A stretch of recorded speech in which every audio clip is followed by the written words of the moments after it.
So last night, as I was just about to get to bed, I was getting sent this article a lot, which is coming from the Rolling Stone, and the main headline is saying it's exclusive.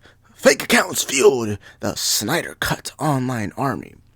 And it says Warner Media report reveals that bots and other inauthentic users bolstered the fan-led campaign for director Zack Snyder's Justice League do-over. By the way, isn't it that Warner Media doesn't exist anymore? So who cares? But you guys know I'm a Snyder fan. So for those who are expecting an unbiased take on this from someone who's not a Snyder fan, you're probably in the wrong place. But I'm still gonna try looking at it in an objective lens. I'm gonna look at this. This reminds me of the article that came around, I think it was around the time the Oscars, and it was when that Flash Speed Force scene had won Best Fan Moment in the Oscars. And I remember I got really frustrated, I got really angry, because I kind of felt like it felt very disingenuous to say that only the Snyder fans were using bots, but no one ever said anything about the Marvel fans or anyone else, which kind of frustrated me.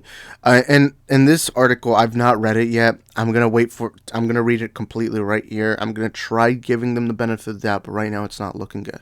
I'm kind of exhausted already. I've been called Snyder cultist. I've been called a bot myself. I'm just exhausted. Okay, I don't get why I can't just enjoy the movies I can. I don't get it. Why can't I just like what I like, I don't know. But I think there are Snyder fans out there who have been assholes. Trust me, I've seen a lot of Snyder fans who literally have labeled me anti-Snyder just because I'm not going based on their agenda. But at the same time, I've also been labeled a Snyder cultist just because I said Zack Snyder's Justice League is my favorite movie of all time. Batman vs Superman, Man of Steel, I love those movies. Zack Snyder to me is the main guy for DC. And I've also debated with a lot of comic fans because I've been labeled a fake Batman fan just because Ben Affleck's Batman's my favorite. But I don't know. Maybe I'm making it too personal. Let's read this article. And here's the image. It shows some tweets.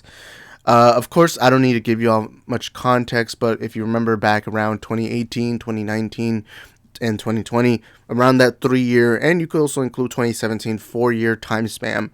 Although 2017, I guess it doesn't really count because Justice League came out around November, so there wasn't really much time in 2017. But I remember I was there around the beginning. I know a lot of people don't believe me when I say that, but no, I was there from the beginning. I just didn't have a YouTube channel at the time. But it was around, but I was also supporting a lot of Instagram accounts, a lot of Twitter accounts. I was supporting a lot of those accounts during the release of Snyder Cut stuff. But a lot of fans came together, and there was a cut of Justice League that had never seen the light of day, and we were asking to get that version of the movie out.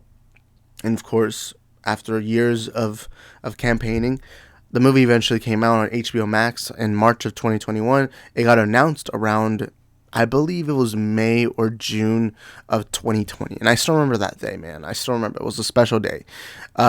But let's continue, and it shows you some tweets here. I'm not even going to bother reading these tweets in the back, but it says, Zack Snyder was becoming increasingly agitated over the course of... oh, crap. They're making it about Zack Snyder? I thought they were going to make it about the Snyder fans. Us Snyder fans. What? Anyways, Zack Snyder was becoming increasingly agitated over the course of several weeks in the spring of 2020. The director repeatedly demanded that the names of the two producers, Jeff Johns and John Berg, be removed from his upcoming recut of Justice League and DC. I mean, that makes sense, though. That makes sense. Why would he give credit to people who weren't involved in his project? It's like if I made this video and I gave, I don't know, freaking LeBron James all the credit for helping me edit this video. It's like, what? I don't know. The DC superhero movie has been tanked back in 2017. That's an understatement.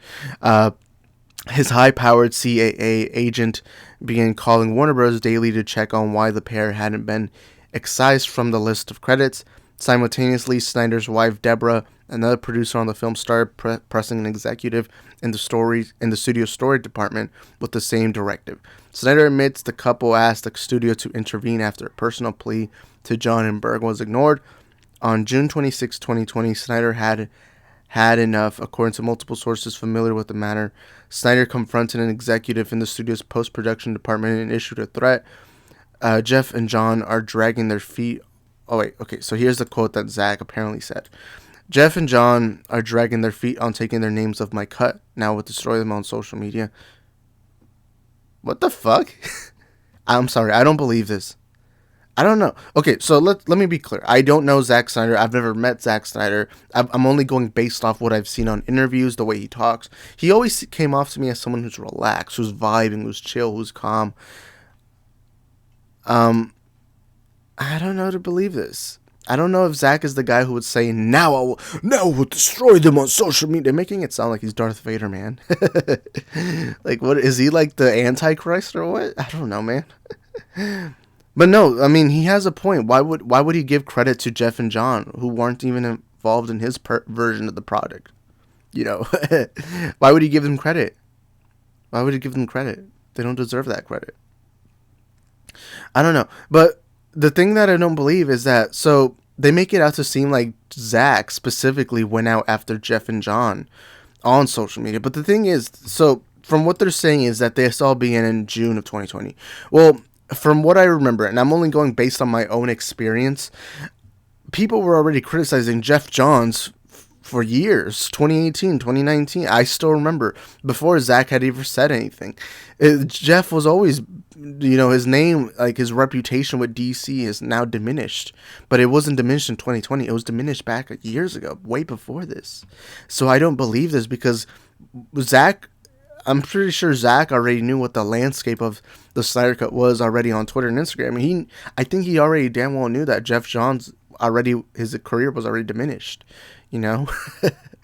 So I doubt he would be like, now we'll destroy them on social media. I don't know. Again, I don't know, honestly. But let me release with this. A toxic social media movement had already been building around the director since at least 2018. Yeah, that's something I already said. I'm sorry. I'm trying to be as objective as I can, but I'm sorry. But when you say a toxic social media movement had already, I'm going to tell you this right now, and maybe this is unpopular, but the Snyder fandom didn't become toxic until after the Snyder Cut got released. I know that's an unpopular opinion, but the Restore the Snyder, and I'm not saying Snyder fans are toxic now. I'm saying there's a good chunk of the Snyder. This is the Snyder fandom right here, and at least this chunk of it is toxic. And there's no denying that. There's already a lot of proof showing it. But to me, I'm going to say this right now, and I know this is unpopular, but before the Snyder Cut got released, the Snyder Cut fandom was not movement, or not released, but before it got announced, the Snyder fandom was not toxic. Let's be clear about that. Maybe there were a couple bad apples, but it was not toxic. I was there. I saw there's very few content creators who were even toxic. Literally, name one content creator that was toxic. And I'm sorry, but when you're labeling them toxic from the get-go, I'm sorry, but it does diminish all credibility moving forward to this article. It seems like the people who wrote this article, it seems like they clearly have some form of agenda towards the Snyder Cut. It seems like they don't like the fans within it, and they kind of want to use this as, yeah, fuck you guys. But at the same time, I also believe that this article is made solely for the intention to anger Snyder fans. Because I'm going to say this to the Snyder fandom. As brother to brother, as a fan of the Snyder fandom, or not a fan of the Snyder fandom, I am part of the Snyder fandom. I've been a part of the Snyder fandom since 2018. I do think that one thing that has ruined the fandom right now, or not ruined it, but has been a major factor into making us seem worse, is that we're very sensitive. We take everything as like an insult or attack. I understand this article, there's no denying it, this is an attack and insult towards the fandom. However, we're taking the bait. It feels like they threw a fishing hook to the water and we're just taking the bait easily. We're getting our cheeks stabbed right now. And I feel like a lot of people right now boycotting Rolling Stone or whatever they're doing, I feel like a lot of them right now are just playing into the narrative for Rolling Stone. Not only that, but at the end of the day, who's going to win? Rolling Stone. They get a lot of publicity. A lot of people read their article. Some people are even probably going to subscribe to them. I don't know. What's the Snyder fans? And yes, we should call it out, but at some point it gets exhausted because it's not like they're providing any new information. I feel like they are profiting off the anger of Snyder fans, because whether we want to deny it or not, angering Snyder fans is relatively easy. Even I have somehow did it. And so I'm getting off track right now. But when I gave James Gunn's The Suicide Squad a good review, that was the first time I had Snyder fans message me personally, like my own subscribers who were Snyder fandoms, because my channel has been majorly Snyder cut. When I gave my review for The Suicide Squad, I remember I had a couple of my subscribers message me saying, hey, it seems like you betrayed Zack Snyder. How could you do this to us? Why would you go watch? And even before, when I did live streams or videos saying I'm excited for The Suicide Squad, I had people telling me, hey, watching this movie means you're not supporting Zack Snyder. And I always thought that was bullshit. But I just watched the movie. I just watched Suicide Squad. I gave it a good review. And even within the review, I had said, I really love this movie, but I don't think it's as good as Batman vs. Superman nor Zack Snyder's Justice League. I even said it was the best non-Zack Snyder DCEU movie, at least to me personally. And I had some people message me, and I didn't even try to anger the Snyder fan. Why would I anger my own fandom? Why would I want my own people attacking me? And it's why I tell Snyder fans, hey, dude, chill out. At the end of the day, the only thing we gain from this is that we lose. Or I messed that up. But the only thing there's to gain is Rolling Stone themselves, okay? So I think people need to chill out, relax, and not take it too personal, okay? I understand a lot of y'all are saying, but they're attacking the fandom. Guess what? I am a part of the fandom. I personally don't like this article. But I'm not going to treat it like the worst thing ever. But anyways, spiking with online crisis for Warner Bros. To release the Snyder Cut of Justice League 2 years later, as Snyder fans demanded behind the scenes, including for more money to finish his 4-hour director's cut of the film for HBO Max and access to intellectual property. So did a flood of attacks aimed at Warner Bros., calls for boycotts, demands for some executives to be fired, even death threats against them. By the way, I'm going to say this right now. I've seen Marvel fans do the same thing. Remember when John Walker, who's the actor for John Walker? I think his name is Kurt Russell. No, that's his dad, right? His last name was Russ or something. But remember when the actor for John Walker, it was Falcon Winter Soldier. I think it was only like 3 episodes in. And a lot of people didn't like John Walker's character because he was trying to be Captain America. Remember that guy got a lot of death threats? Let's not forget that. There's been a lot of stuff like that happen, and I'm a big Marvel fan too. I'm a big MCU fan. I'm literally wearing a Spider-Man No Way Home shirt right now. So, I don't know, man. Yeah, look, I won't deny it. I've had my own fair share of death threats too. When I have criticized the Snyder fandom at times, I've gotten a lot of crap. But if you're asking me during the release of Snyder Cut stuff, there wasn't really that much of it. And that really happens with every... I know that sounds like an asshole thing to do when someone's getting death threats and the only thing you can say is... The only thing you can really say is, oh, it happens all the time. Yeah, that's a sad thing, but it does. And I'm sorry, but it's not like this is the only time. I mean, trust me, dude, have you seen the Phantom Menace? A black woman just says that Lucasfilm told her to be careful, and then everyone freaked out in the Phantom Menace. So really, clearly, I don't really care. I'm sorry, I know maybe I'm desensitized from the internet, but death threats are literally the most normal thing on the internet. I think, in fact, if you get a death threat on the internet, that basically just means that you have some form of relevance on social media. Or, I don't know, something like that. But unless the death threats are like saying, oh, I'm going to kill your fam. Like, for example, let's say they just put your address in or your phone number in or something like that.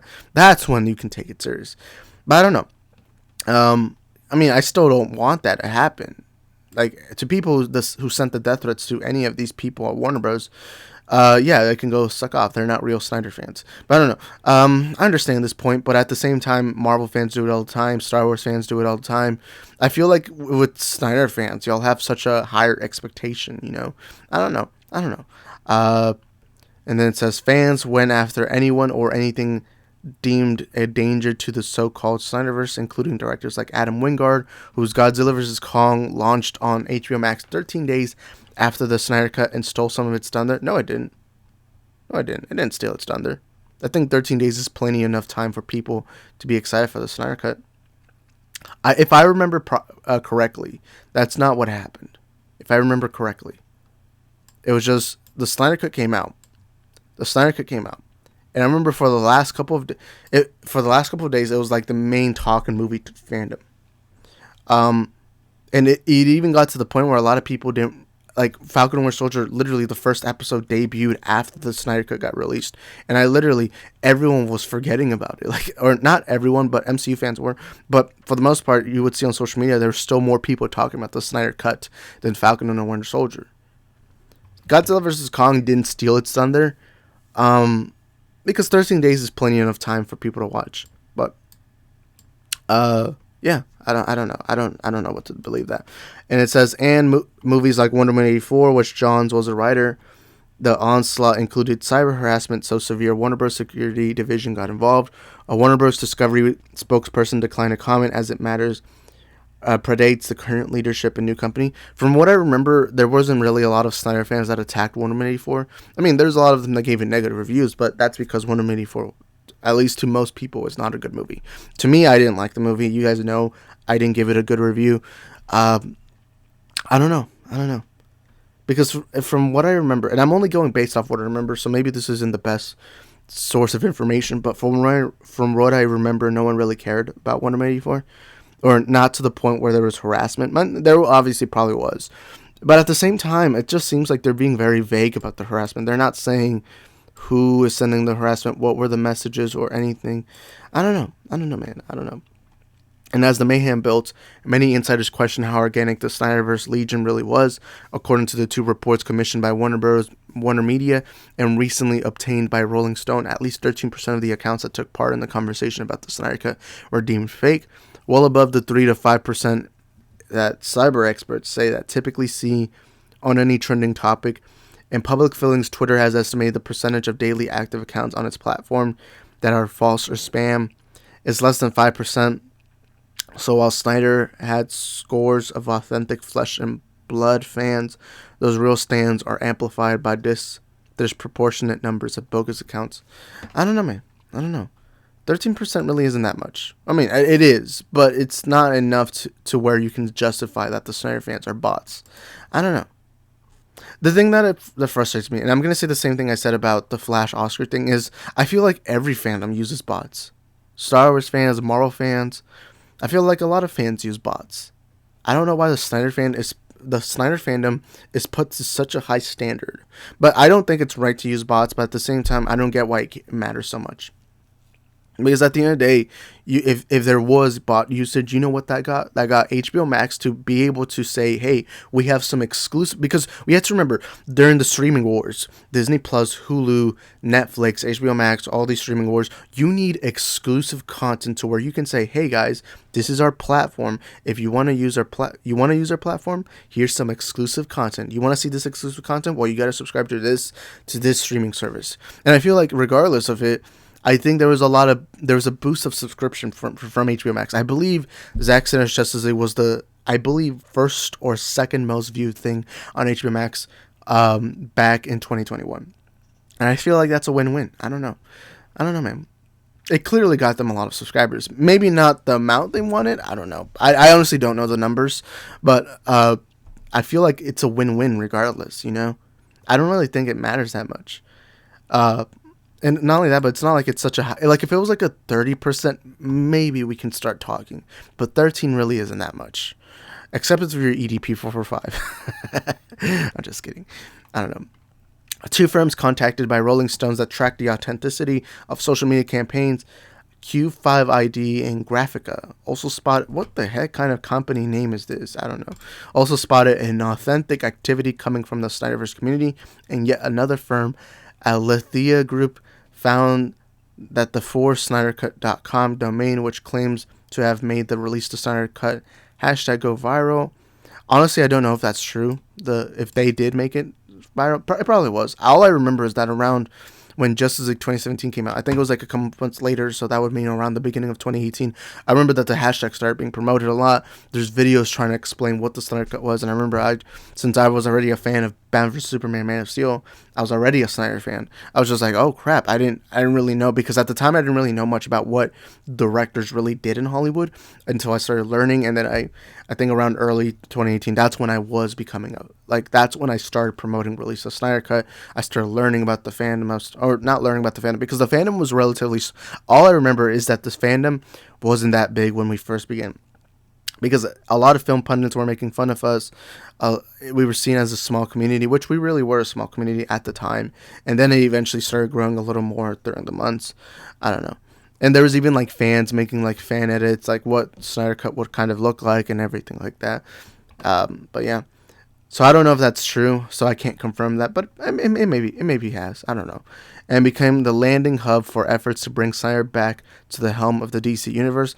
Was at least one point registered to a person who also ran a now defunct ad agency, which promoted its ability to bring cheap, instant avatar traffic to your website. Rolling Stone spoke with more than 20 people involved with both the original Justice League and Snyder's cut. I said Snyder's cut. most of whom believe that the director was working to manipulate the ongoing campaign. Snyder claims that if anyone was pulling the strings on the social media fervor, it was Warner Bros. Trying to leverage my fan base to bolster subscribers to the new streaming service. But one source maintains Zack was like a Lex Luthor wreaking havoc. Man, this article is making it seem like Zack is like the next. They literally are making him sound like the Antichrist. I don't know, man. For a time, rival studios and digital marketing executives were intrigued by the Snyderverse fan mobilization. By the way, we back in the day we were not called Snyderverse fans. We were just called Snyder fans. Because back then there wasn't really a term of Snyderverse from what I remember. I remember Snyderverse wasn't really a thing until it was about the time Snyder Cut was getting released. I believe it was around the time Walter Amada had called the Snyder Cut a cul-de-sac. I think it was around that time. I don't know. But anyways, wondering how they too might better harness the power of social media, but soon many came to question what appeared to be suspect activity. Hashtags like release the Snyder Cut saturated social media beginning in late 2019. Yeah, I remember it was 2019 where the Snyder fandom really took a boost. That was like, I would say 2019 and the beginning of 2020. That was a time period where the Snyder Cut was more popular than ever. Besides when the Snyder Cut eventually got released. That's when it got more popular. But before, like 2019 and the beginning of 2020, that's when the fandom was really going all in. I think that's the best the fandom had ever been. I don't know. Racking up hundreds and thousands of tweets a day to pressure Warner Bros. To release the director's version of the film. And when the studio finally released Snyder's new cut in March 2021, Restore the Snyderverse, a fledgling fan hashtag calling for Warner Bros. To greenlight more of Snyder's DC films, racked up more than 1 million tweets a day. They're making it seem like it's kind of crazy. But why would that be crazy? The Snyder Cut clearly ends in a way where they're expecting more movies. They're expecting sequels. Like, you know? Let me drink a little water.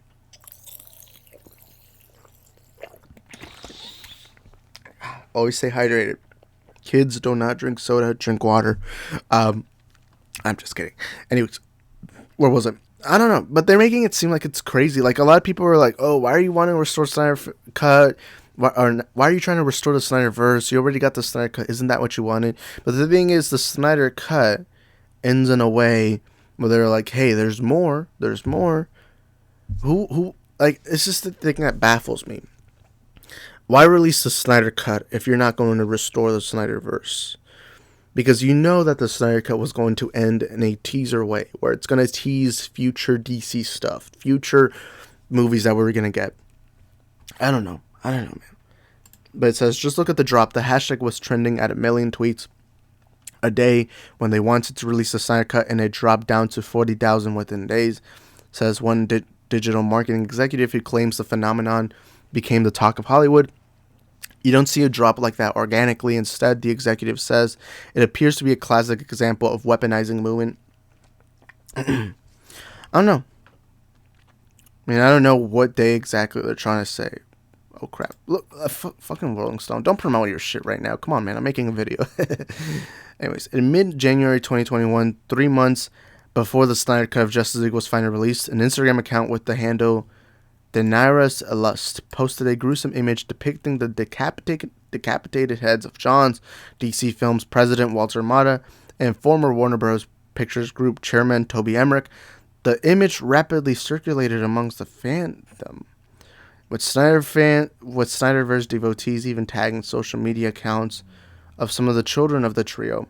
It was alarming posts like these that prompted Warner Media, concerned about the safety of its employees, to take its unusual step of quietly commissioning a series of reports from a third-party cybersecurity firm to analyze the trolling.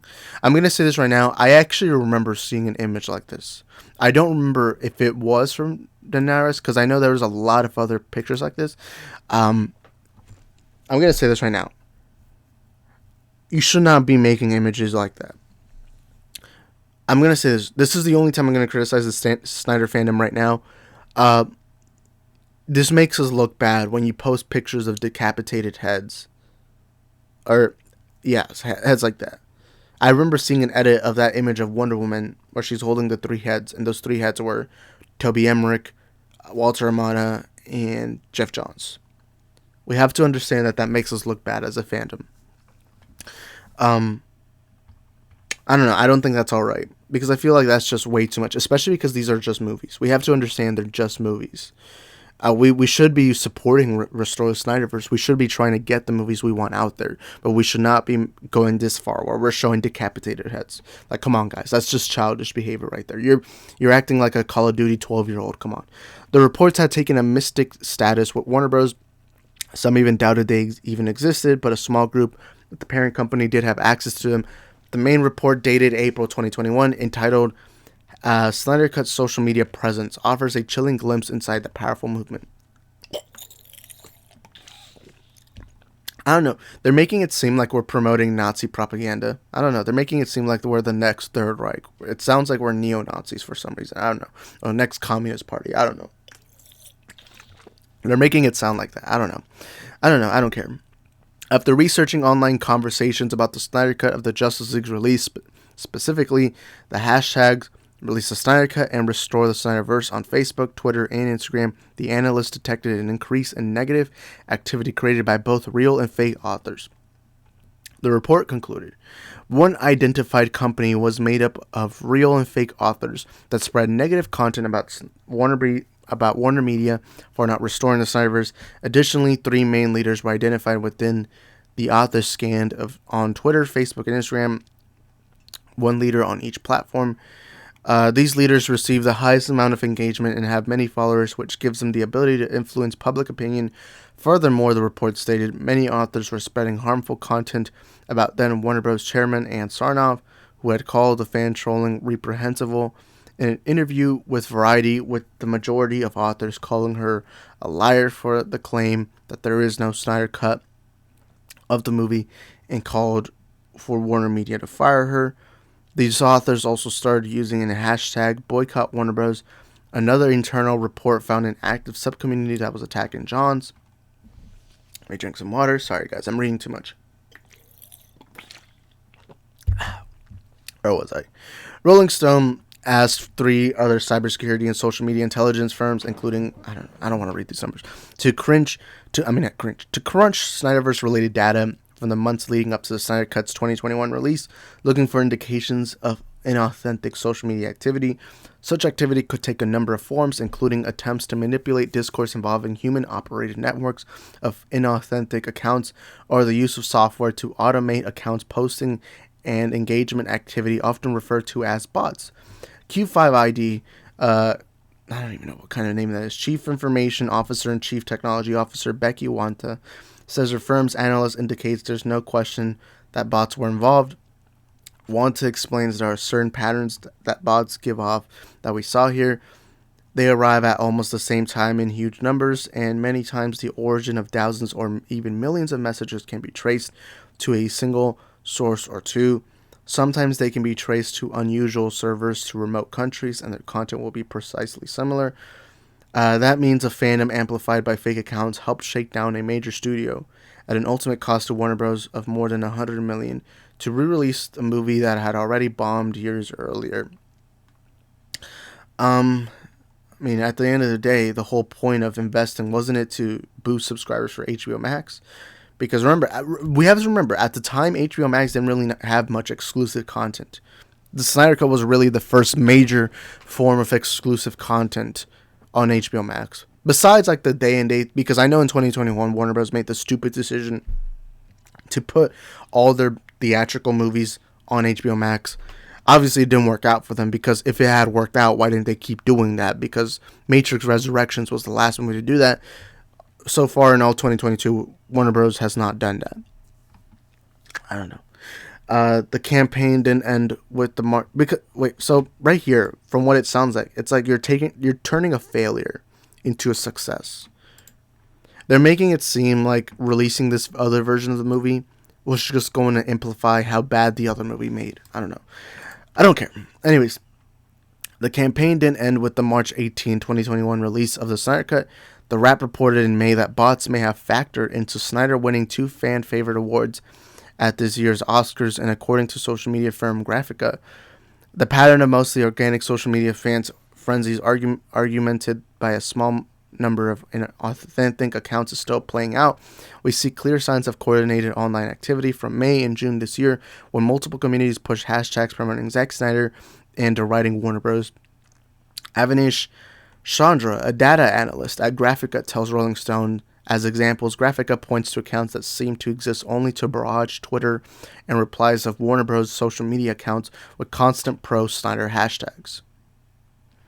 Chandra downplays the effectiveness of the inauthentic activity, noting that many of those accounts are spammy and fail to cut through the noise, but he says it's clear there is some manipulation occurring.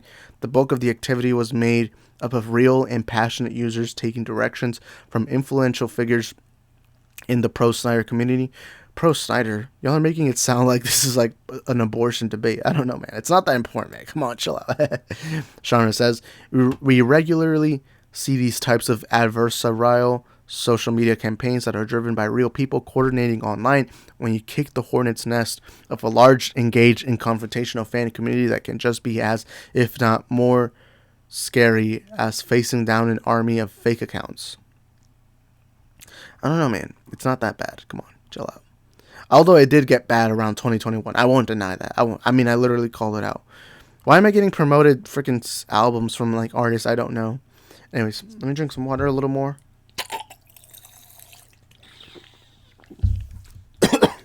Excuse me.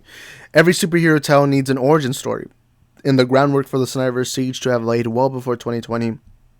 While Snyder denies it, one source telling Rolling Stones the director hired a digital marketing firm to juice fan engagement back in 2016 when the $250 million film Batman vs. Superman Dawn of Justice was savaged by critics, earning a dismissal 29% Rotten Tomatoes rating, and disappointed Warner Bros. Brass at the box office as well as the DC fan base. The movie took in $874 million worldwide. A DC standalone film like 2019's Joker, by comparison, cost $70 million and earned over $1 billion worldwide. Nevertheless, the Snyder Army was coalescing.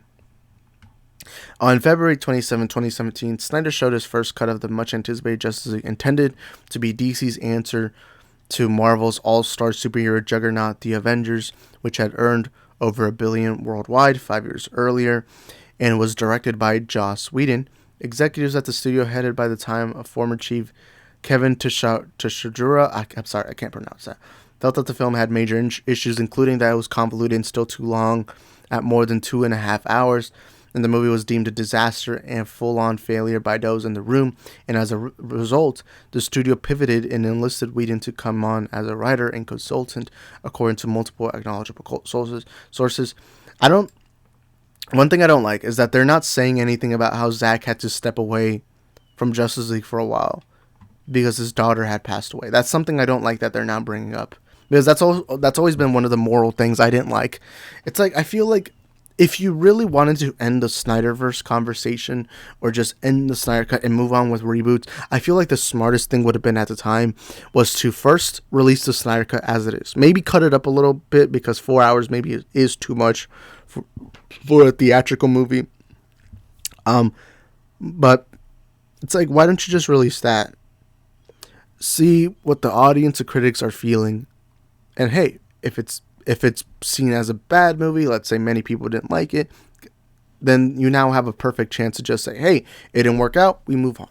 But instead, what you did was, during the time that Zack Snyder had to take a break, because Zack Snyder had to take a break because his daughter sadly passed away, and obviously family's more important than movies.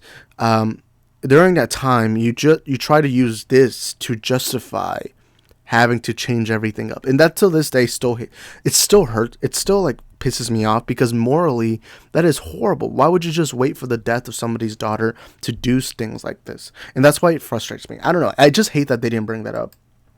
But yeah, it was humiliating. It was a humiliating turn for Snyder, who had been entrusted with creating the architecture for the DC universe and its slate of films, including Wonder Woman, Aquaman, and the upcoming Flash film. By the way, I'll say this.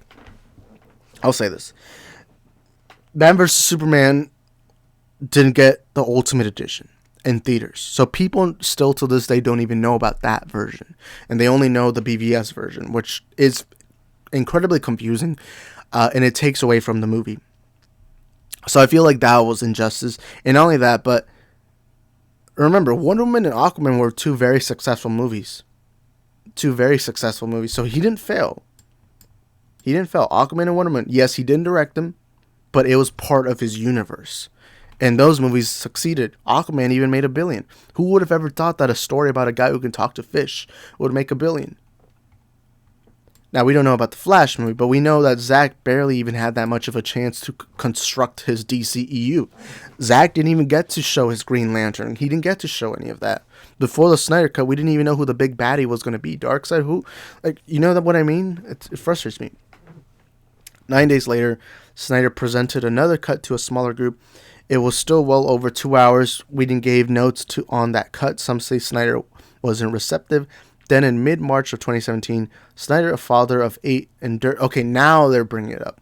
A father of 8 endured an unthinkable tragedy when his 20-year-old daughter died. Still, he continued working to cut down the film, while the studio had Whedon operating on a separate track to line its dark, super serious tone. I don't know. The Snyder Cut wasn't that serious, at least compared to BVS. I mean, look at Flash. Flash was a comedic relief. I mean, it was serious. It was dark, but it wasn't like super serious like the Joker. I don't know, man. On May 5th, 2017, Snyder screened his final version of Justice League on the Burbank lot for all of the studio's department heads. It clocked in at 2 hours and 18 minutes. Oh. One source familiar with the cut called it unwatchable and joyless. Meanwhile, Whedon, the creator of Buffy the Vampire Slayer, was prepping to direct reshoots in the summer so that the film could make its November 27, 2017 release date. None of the backstage drama surrounding Whedon's hiring had surfaced in the press at the time. That is true. I remember at 2017, it felt like it was nothing. Like, it kind of felt like Whedon had just stepped in, and that was then later on, we eventually learned what really happened, or at least for the most part, we know what happened. But I don't know. 2 hours and 18 minutes. That's not bad. That's not bad. I don't know, man.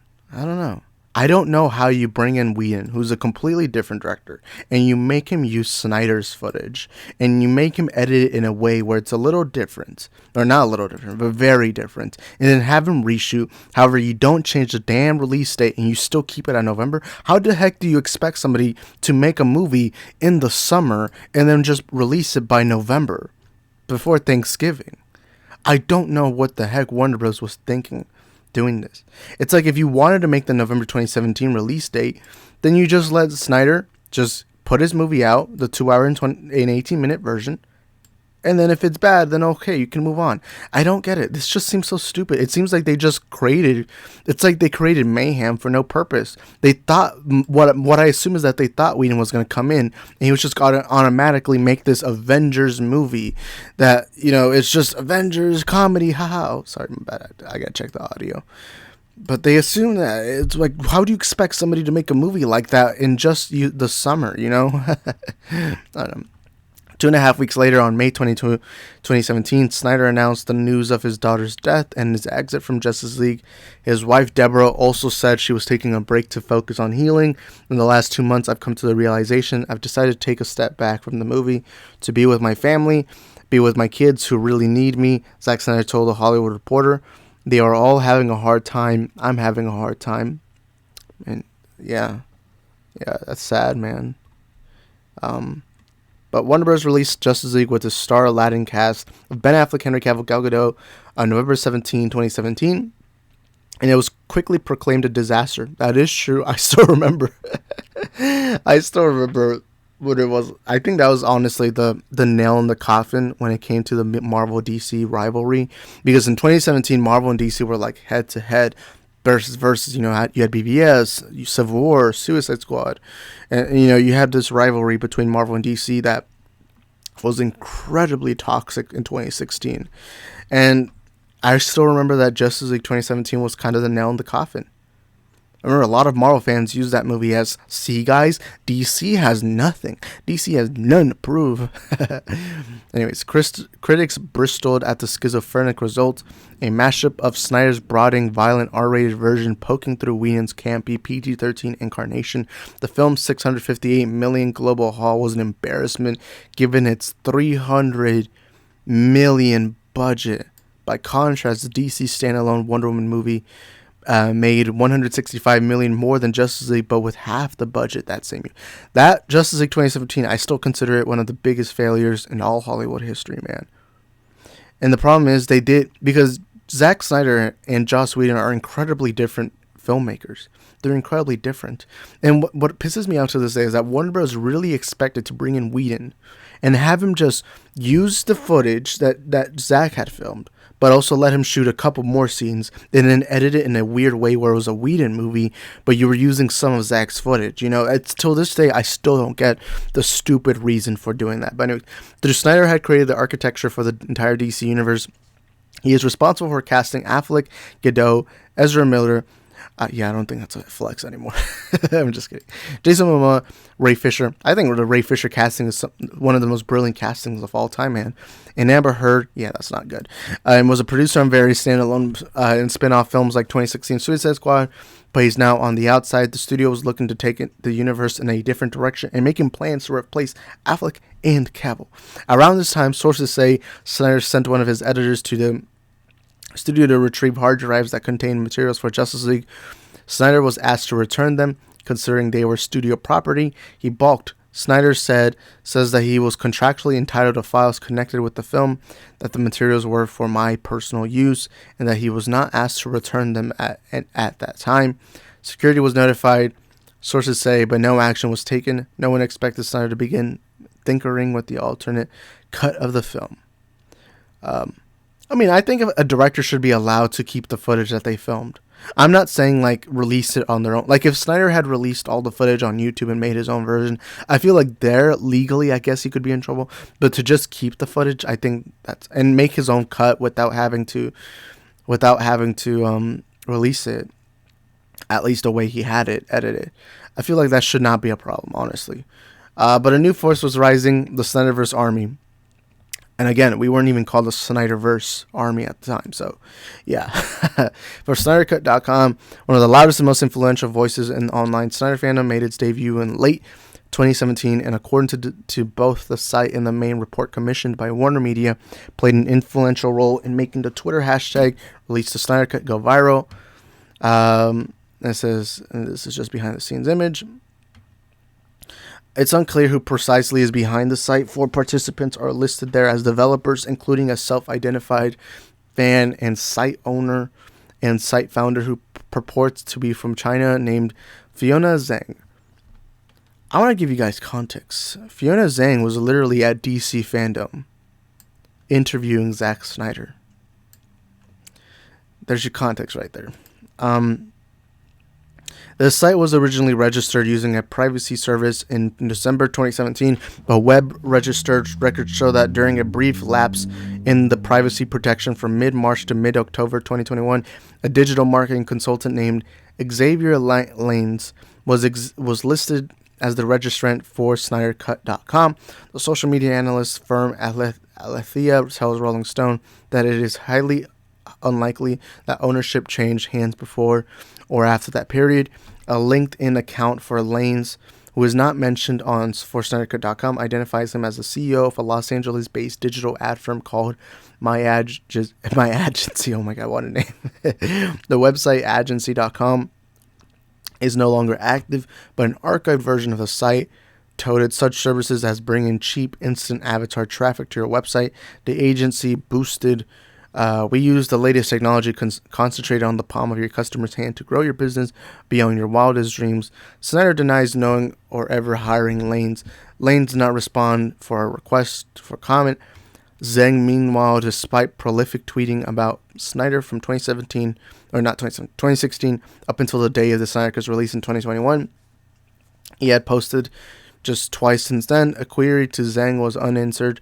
Over the 2 years following Justice League's disappointing bow, Warner Bros. Faced changes. In June 2018, AT&T closed an $85 billion deal to acquire the Time Warner Media empire, whose sprawling assets included CNN and HBO.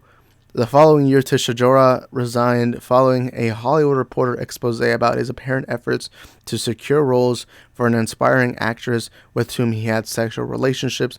Sarnoff replaced him.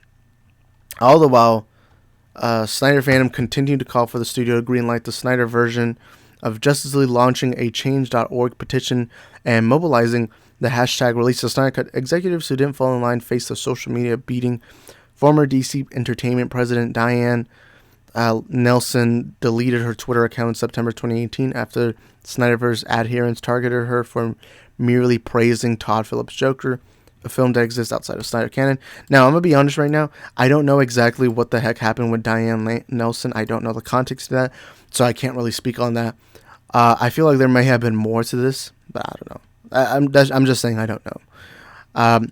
Pricey publicity stunts ensued, like a towering Times Square ad, which can cost more than $50,000 per day, and a plane flying over Comic-Con with a banner calling for DC to release the Snyder Cut. None of the press reports at the time addressed who was footing the bill. Where was the fundraiser? Why didn't we ever see a Kickstarter campaign from the fans? Asked one insider who became skeptical of the grassroots nature of the Snyderverse fandom movement concerning the cost of such marketing endeavors. Didn't we have a lot of fundraising for suicide campaigns? Didn't we have a lot of that? I don't know. I mean, we did, but it seems like they want to ignore that. I don't know. They're more mad that we didn't have a fundraiser for the Snyder Cut rather than a fundraiser for suicide prevention. I don't know. But anyways, whatever role he may or may not have played in the Snyder Cut publicity blitz at the close of 2019, Snyder sent his disciples into overdrive when he posted a picture. You see, this is what I'm not liking. Sent his disciples. It seems like you're coming into this not liking the Zack Snyder movement. It seems like you're going into this in a bad way. I don't know. I know there's a lot of Snyder fans who are shitheads, but still, like, you're going into this like you want to have a war. When you mention disciples, I don't know. Into overdrive when he posted a picture of a set of film canisters labeled Justice League Director's Cut, running time 214 minutes. Running over the picture were the words, "Is it real? Does it exist? Of course it does." Oh man, I remember when that image got leaked. He used to post a lot on Vero. Or, well, he still does, but it's just when the Snyder Cut, before it came out, I remember there was Darkseid images, Martian Manhunter sketches, I don't know. He refused to return the hard drives, which were studio property. This was just more orchestrated bullshit from Zack. Look, it seems like they're going into... I don't know. I just don't like... It seems like they really don't like Zack. I don't know. They want to paint him as a villain. The fandom, which has been dubbed toxic by such outlets as Vanity Fair and Vox, with the latter noting it has far more in common with abusive right-wing... Oh my god. Right-wing campaigns like Gamergate than with most of mainstream geek culture, continued to push, and Snyder began negotiations with Warner Bros. On a Justice League redo in January of 2020. The plan was to release his cut on the in-development HBO Max streaming service platform.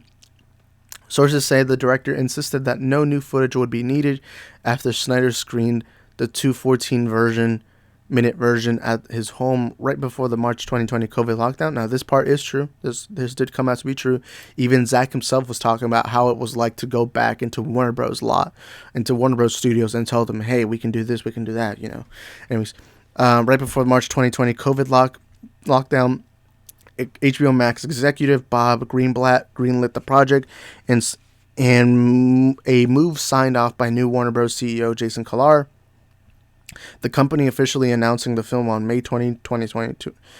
Not 2020. My bad. I'm messing up. May 20, 2020. The Greenblatt noting, since I got here 14 months ago, the chant "Release the Snyder Cut" has been a daily drumbeat in our offices and inboxes. Well, the fans have asked, and we are thrilled to finally deliver. Silicon Valley transplant Kilar has raised eyebrows internally when he initially floated the unconventional idea of announcing Snyder Cut from his own Twitter account and having the director flown to Dallas to address the AT&T board. Some became even more concerned when the CEO, who was publicly bantering with Snyder on Twitter, was told that Snyder was in possession of studio property, and they say he simply shrugged it off.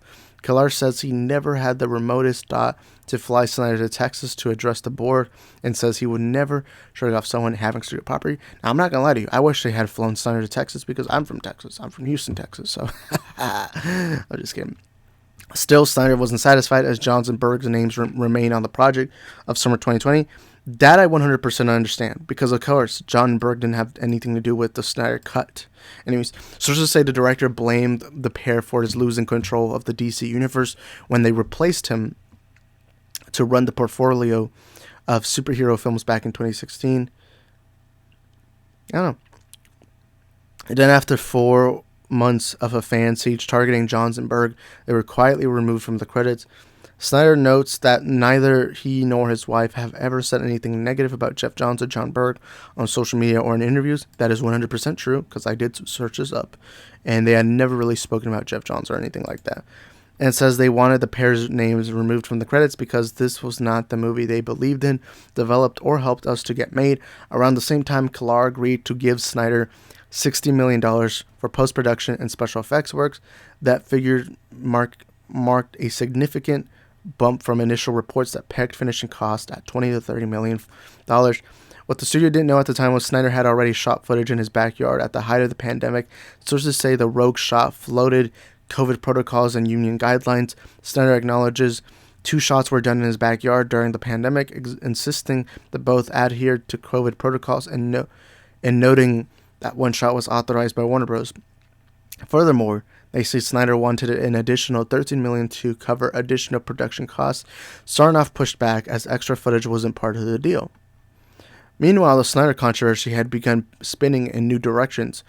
Fisher, an actor who Snyder had plucked from the obscurity to play Cyborg in Snyder's Batman vs. Superman: Dawn of Justice, started speaking out against Whedon, director who had been hired to replace Snyder on Justice League back in 2017.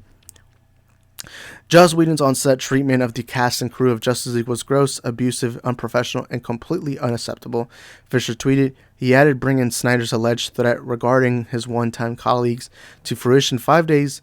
Wait, why are we talking about the Ray Fisher stuff? 5 days after Snyder made his final push to have the pair removed, he was clearly enabled in many ways by Geoff Johns and John Berg. Nearly all the insiders interviewed by Rolling Stone say that they believed Fisher and Snyder were working in tandem, based on Fisher's tweets coming directly on the heels of Snyder's behind-the-scenes demands. I don't know, because wasn't it that the reason why Fisher started talking about Joss Whedon publicly, wasn't it because his NDA, wasn't it expired? Something like that? I don't remember, honestly. I honestly don't know that much about what his contract was like. But no, I think there's a chance that Zack and Ray had a conversation. I don't believe that Zack would honestly tell Ray, hey, do this, do that. I genuinely think that he was just kind of saying, hey, my Snyder Cut's coming in, and Jeff and John want to have all the credit, or not all the credit, they want to have credits and all that.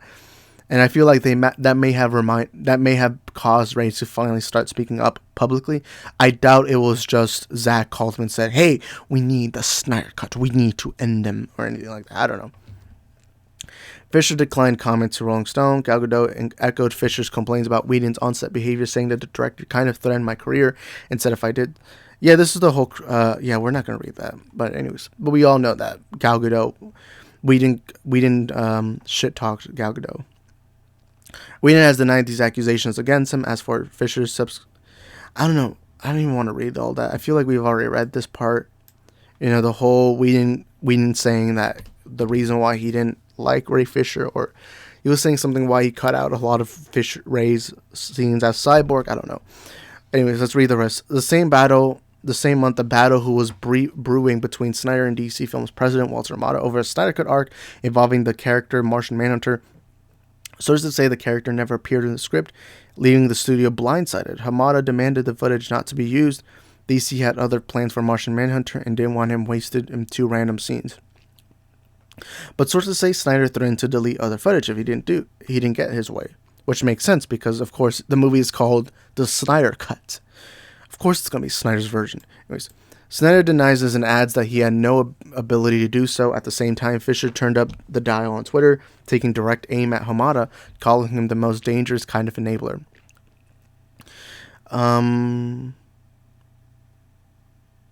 Yeah, I don't know. Anyways, fans posted such incendiary images of Hamada and Sarnoff, who had also been fighting for the removal of the unauthorized footage, photoshopped wearing Ku Klux Klan robes. I do not remember seeing that, but I don't know. That's crazy, man. In a move that dismayed studio insiders, Kylar, why did I say Kyler? My bad. Kalar overruled Sarnoff and allowed Martian Manhunter to appear in the Snyder Cut.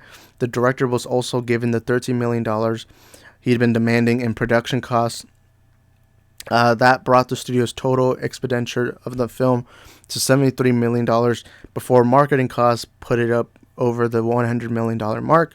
That's $73 million while $73 million while people were losing their jobs at the studio for a director's cut of a film that already lost hundreds of millions.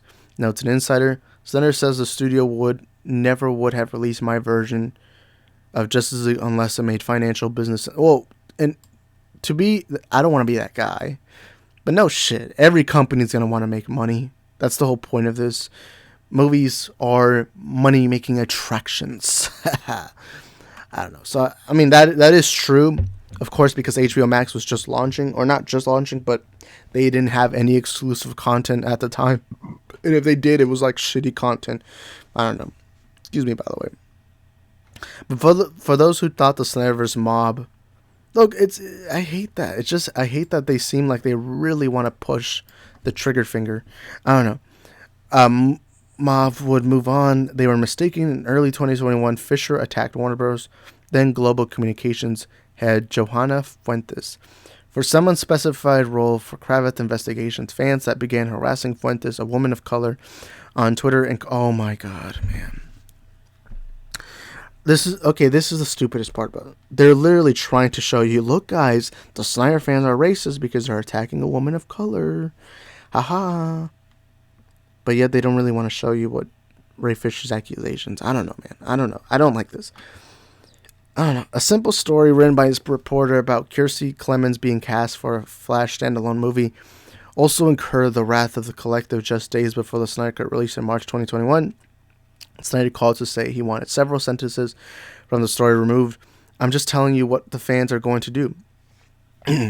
Trust me, they're pretty rough. He warned the sentences stayed, and the Snyderverse throng descended. Even after the film opened, random bystanders continued to be hit by the Snyderverse sharpnel when fans review bombed Adam Wingard's Godzilla vs. Kong. That I 100% agree. I think I made a video on this at the time. I said that review on Godzilla vs. Kong is horrible, and you should not be attacking movies that literally aren't even part of DC. Yeah, I mean, you're sure they're Warner Brothers, but still, we shouldn't attack them. I don't know. Sources say the director asked Snyder through an intermediary to tell his fans to stand down, and that Snyder refused. Snyder says he never asked to have his fans stand down, adding, "Furthermore, I do not control my fans. They have their own will and their own opinions. You really give me too much credit." Another source says Warner Bros. Successfully lobbied IMDb, which includes user reviews, to weed out trolls targeting Godzilla vs. Kong. Wingard declined comments. Similarly, factions of the Snyderverse army review bombed James Gunn's Suicide Squad 4 months later, motivating the director to acknowledge the mob on Twitter. I'll live stuff like this means nothing. But Suicide Squad wasn't review bombed. I mean, yeah, I myself got shit for it, but still, I don't know. I'll live stuff like this means nothing in the big picture, and important to point out most of the Snyder Cut fans have been supportive. It's only a few who feel it's worthwhile spending their time doing stuff like this. I mean, it's not just a few. There's quite a good chunk of Snyder fans that are toxic. Not all of them. I would say only a good 20 to 30% are toxic, at least now. I don't know. But anyways, 1 year after the film's release, Snyder is no longer working with Warner Bros., having moved on to Netflix, where he's currently shooting sci-fi film Rebel Moon, described as an ambitious 2-part movie. Fisher's playing a resistance fighter named Blood Axe. The studio's plans for the DC Extended Universe no longer involve Snyder, who finally returned to the Justice League materials he'd confiscated while following a settlement reached with the studio in August 2021. I think this article's... Oh, yeah, it's about to end. So, yeah, let's get one final push, boys. The Snyderverse army often called for a number of heads to roll at Warner Bros. And Warner Media. Hamada appears safe given the success of this year's The Batman, a movie made outside of the Snyder-built interconnected universe. Johns continues to work with Warner Media on projects including the CW's breakout Stargirl, whose third season debuts on August 31. And Berg is set to have unannounced projects in development with the studio. Several executives caught in Snyder's web didn't survive a recent regime change, unsure, and after Discovery closed a $43 billion deal to acquire Warner Media, including Kalar, Sarnoff, Emmerich, and Fuentes, though it is nothing to do with the Snyderverse, says one insider at Warner Media. Emmerich, for one, inked a 5-year producing deal with the studio. Still, that didn't stop the fandom from celebrating and taking credit for those executives' exits. They now use hashtags Restore Snyderverse and Deborah Snyder for DC Studios, referring to push to make Snyder's wife the head of the DCEU. Some who witnessed the Snyderverse fan wrath privately lamented that Warner Media didn't do a better job protecting those affected. One called it the grossest examples of mass indifference, as executives were left hung out to dry, but those measures likely would have done little to stop the onslaught of one of social media's most vicious communities. For his part, Snyder says, as an artist, it was fulfilling to be able to finally see my vision realized after such a difficult time in my life, for it all to be so well received. I am grateful to both the fan community and Warner Bros. For allowing this to happen. To dwell on negativity and rumor serves no one, referencing various charitable causes to which the Snyder Army has donated funds. He adds, if this is indeed a balanced article, I hope that all of the good work the fandom has done is being represented. Regardless of whether there was behind-the-scenes manipulation in the Snyderverse for Wanta, whose firm spots and analyzes an authentic online activity, the phenomenon offers a blueprint on how to weaponize a fan base. That's my concern with the manipulation that's happening inside these movements. Relative to bots, you can drive the court of public opinion, says Wanta. It needs to be dealt with because it's going to get worse before it gets better. And yeah, that's it for the article. So, to sum up everything, I think this article is clearly biased. Maybe people are going to get mad at me for saying that, but there is some form of biased nature towards it. It seems like they really don't like the Zack Snyder fandom. Now, yeah, I agree. The death threats, the images of the beheaded heads, a lot of that is bad. It's horrible. I just don't like that they made it seem like from the get-go the Snyder fandom was always toxic and it was always meant to be. And I don't like how it also compared it to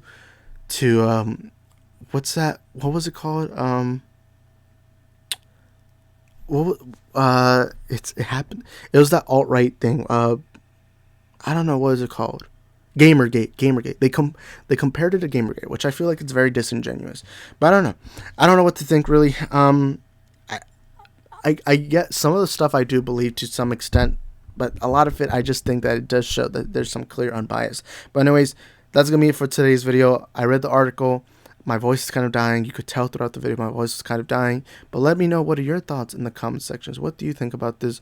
Whatever it is, let us know in the comment section down below. We want to hear your perspective, and we'll have a civil discussion. Whether you agree, disagree, I don't care. Just let us know in the comments. But I don't know. I just feel like this article is a little too biased.